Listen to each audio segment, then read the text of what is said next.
आज हम बात करेंगे कि जब 12th क्लास में प्रॉफिट और लॉस अकाउंट क्या बनाते हैं। हम प्रॉफिट और लॉस एप्रोप्रिएशन अकाउंट जब बनाते हैं तो किस प्रकार से उसको मतलब उनको स्टडी किया जाता है और कौन सी चीज़ें किस साइड में आती है। जब पहला चैप्टर ये 12th क्लास में फंडामेंटल ऑफ पार्टनरशिप, इसमें पार्टनरशिप एग्रीमेंट 1932 कौन से कहते हैं हम 1932 एक्ट होता है इंडियन पार्टनरशिप एक्ट। कौन सा इंडियन पार्टनरशिप एक्ट। इसके अंदर जब बिजनेस में क्या बनाते हैं हम profit and loss trading account और बैलेंस शीट। मतलब पहले क्या बनता है trading and profit loss account, फिर बैलेंस शीट। तो जब फाइनल अकाउंट हमने बनाना सीखा था 11th क्लास में, और उसके बाद हमने पढ़ी थी कब, हमने 11th में हमने पढ़ी थी क्या फाइनल अकाउंट। फाइनल अकाउंट तो ये प्रॉफिट एंड लॉस अकाउंट निकालना बनाया था आपने, और बैलेंस शीट भी। ठीक है, ये तीन अकाउंट बनाए थे, trading account, profit loss account और बैलेंस शीट। तो हमने बिजनेस का प्रॉफिट किस प्रकार से निकालते हैं उस चीज को तो निकालना हमने सीख चुके हैं। अब हमारे जो 12th क्लास है, कौन सी 12th क्लास, इसमें जो अकाउंट है वो है पहला चैप्टर है फंडामेंटल ऑफ पार्टनरशिप। मतलब जब बिजनेस दो या दो से अधिक लोगों के साथ मिलकर किया जाता है तो उसे हम पार्टनरशिप बोलते हैं, मतलब साझेदारी करते हैं बिजनेस में। तो उसमें प्रॉफिट का डिस्ट्रीब्यूशन, मतलब प्रॉफिट निकालना तो सीख गया हम 11th क्लास में, उसको प्रॉफिट का डिस्ट्रीब्यूशन कैसे करेंगे उसके लिए हम क्या बनाते हैं कि profit and loss appropriation account. Profit and loss appropriation account मतलब लाभ का बंटवारा। एप्रोबेशन मतलब क्या होता है बंटवारा करना।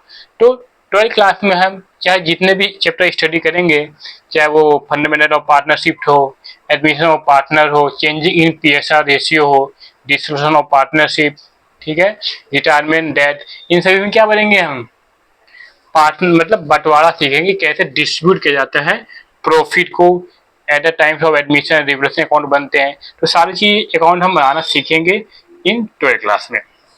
तो आज हमारा यही टॉपिक है कि profit and loss appropriation account क्या होता है, इसमें मैक्सिमम कितने पॉइंट हमें स्टडी करने पड़ते हैं। तो ये जो आप देख रहे हैं एक साइड डेबिट है, एक साइड क्रेडिट है। तो डेबिट साइड होता है जितने भी क्या होते हैं, जितने भी एक्सपेंस दिए जाते हैं पार्टनर को, ठीक है। और इधर कितने जो बिजनेस के इनकम होते हैं प्रॉफिट लॉस, जो हमारे नेट प्रॉफिट से आते हैं उसे हम क्या बोलते हैं प्रॉफिट एंड लॉस अकाउंट से प्रॉफिट को हम क्या करते हैं पार्टनर को डिस्ट्रीब्यूट करते हैं। मतलब इधर इनकम आती है, इधर क्या करते हैं हम उसे डिस्ट्रीब्यूट कर देते हैं। तो ये profit and loss appropriation account रहता है, यहाँ पे पार्टनर को दी जाने वाली चीजें सभी आते हैं। जैसे इंटरेस्ट ऑन कैपिटल, जैसे मान के लो पार्टनर ए बी सी है, कितने पार्टनर है, एक ए है, बी है, सी है, इनके पीछे रेशियो 1:1:1 है। ठीक है, तो इनका जो भी एज पर एग्रीमेंट, ठीक है, पार्टनरशिप में एग्रीमेंट भी होता है और में भी जब एग्रीमेंट होता है तो एज पर एग्रीमेंट सारे प्रॉफिट को डिस्ट्रीब्यूट किया जाता है।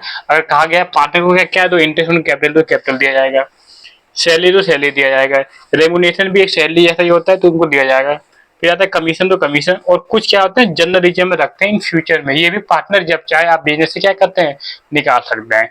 तो और फिर लास्ट में जो बच जाता है क्या वो पी एस आर रेशियो, मतलब जो प्रॉफिट शेयरिंग रेशियो होता है उसमें डिस्ट्रीब्यूट की जाती है एग्रीमेंट एज पर एक पार्टनरशिप एग्रीमेंट डील के हिसाब से। तो सारे प्रॉफिट को डिस्ट्रीब्यूट किया जाता है। यहाँ पे जैसे कि बिजनेस से कितना प्रॉफिट आया है 4 लाख रुपए, ठीक है। और इंटरेस्ट ऑन ड्रॉइंग मतलब जब पार्टनर बिजनेस से पैसे निकालते हैं खुद के पर्सनल यूज क्या बोलते हैं ड्रॉइंग, उस पर क्या लेते हैं इंटरेस्ट लेते हैं। तो कितना हो गया 12 लाख, जिसमें ए से 2,000, बी से 4,000 और सी से 6,000, तो 12,000, तो 4 लाख 12,000 कितना दिया कुल बिजनेस का इनकम हुआ पार्टनरशिप में। और एज पर एग्रीमेंट बांटने के बाद कितना बचा 3 लाख। तो 3 लाख को हमने क्या बताया पी एस रेशियो क्या था 1:1। इसमें क्या कर दिया हमने इसको डिस्ट्रीब्यूट कर दिया 1 lakh 1 lakh as per agreement. अगर इनका रेशियो होती 4:3:2 ही, अगर होती 4:3:2, 4:3:2 में तो हम इसके हिसाब से बांटे, बट अभी क्या हमारा पी एस रेशियो 1:1 मतलब इक्वल बढ़ेगा, जो भी बिजनेस कमाएगा वो इक्वल बढ़ेगा। तो ये प्रॉफिट लॉस एप्रोप्रिएशन में लाभ का बंटवारा कैसे किया जाता है, इस चैप्टर में हम इन्हीं को अकाउंट को कैसे बनाया जाता है, कैसे एज पर एग्रीमेंट पार्टनर को उनके प्रॉफिट को डिस्ट्रीब्यूट किया जाता है वो हम सीखेंगे। और अगर एग्रीमेंट नहीं होगा तो जो दो चीज का ध्यान रखना, प्रॉफिट इक्वल बटेगा।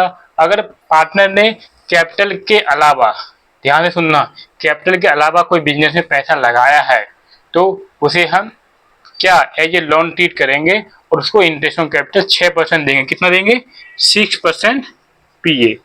ठीक है, अगर एग्रीमेंट है तो एग्रीमेंट के हिसाब से देंगे, क्योंकि एक पार्टनर को बिजनेस में पैसा लगाना क्या है, एग्रीमेंट क्या है, कैपिटल लगाना उनका हक है। वो कितना भी कैपिटल ला सकता है, 1 बार 2 बार 3 बार, बट अगर कैपिटल के अलावा कुछ देते हैं उस पर क्या देते हैं, एज पर पार्टनरशिप एक्ट 1932 हमारे इंडियन पॉलिसी क्या उनको क्या इंटरेस्ट लोन देते हैं, और ये चार्जिंग का पार्ट होता है। तो ये हमारे profit and loss appropriation account का एक छोटा सा अकाउंट एक इंट्रोडक्शन था कि क्या होते हैं। सबसे पहले हम ऊपर क्या लिखते हैं, profit and loss appropriation account, फिर क्या बोलते हैं, क्रेडिट साइड सारी इनकम, और फिर इसमें वही चीज आएंगे एज पर पार्टनरशिप डीड।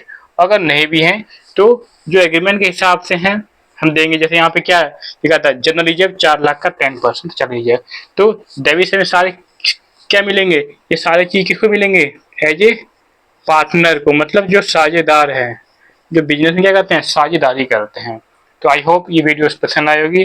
आप लाइक करें, शेयर करें, कमेंट करें। थैंक यू, धन्यवाद। मिलते हैं नेक्स्ट वीडियो में। हमारे अकाउंट क्लासेस हैं COA, क्लासेस ऑफ अकाउंट। क्या है, classes of account by Suraj sir. Thank you, धन्यवाद, जय हिंद।